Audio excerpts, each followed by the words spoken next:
للدرجه دي يا جدعان ما بقاش في قلوب الناس رحمه خالص. يعني الراجل دوت بيقول لك انا لسه فاتح جديد وبقدم منتج محترم، وكل ما اطلب من بلوجر يجي يدعمني يقول لي انا عايز 10 و15000 جنيه. بالله عليكم ده شكل مطعم صاحبه معاه 10 و15000 جنيه؟ فاحنا جينا ندعمه، وان شاء الله الفيديو دوت بيكم انتوا هيلف مصر كلها، والراجل دوت هيشتغل لانه بيقدم حاجه محترمه جدا وهتشوفوها دلوقتي. فانا دلوقتي جيت اشتري منه من الاوردر ما خدش حاجه خالص. بصوا احنا قاعدين على جنب كده وهو مش واخد باله ان احنا بنصور. انا عايزكم بس تتخيلوا ان سعر البرجر سنجل ده ب 65 جنيه. بصوا قطعه اللحمه، يعني بصوا قطعه اللحمه قد ايه مع الفرايز ده كله. ده السندوتش ب 65 جنيه. طب لو خدت اتنين منه بقى تخيل عامل عروض يا عيني. الاتنين ب 100 والله العظيم، الاتنين ب 100. انا اصلا اشوف جوده اللحمه ايه، يعني انا مش متخيل ان الاتنين من ده يبقى ب 100.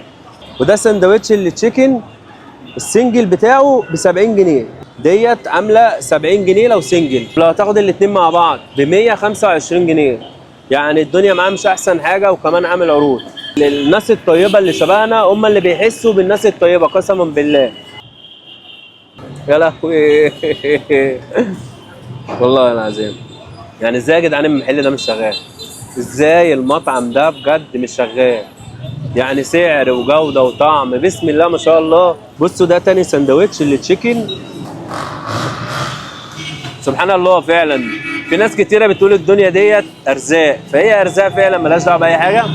كل اللي اقدر اقوله ان ربنا يا رب يرزقه، وانا عملت اللي عليا وجيت دعمته. كنت معاكم انا اسلام صبري من فيصل الجيزه، وده اول فيديو ليا من الجيزه. بحبكم في الله، وتحياتي لاهل الجيزه الجدعان قوي اللي هيجي يشتروا من الراجل الجميل ده.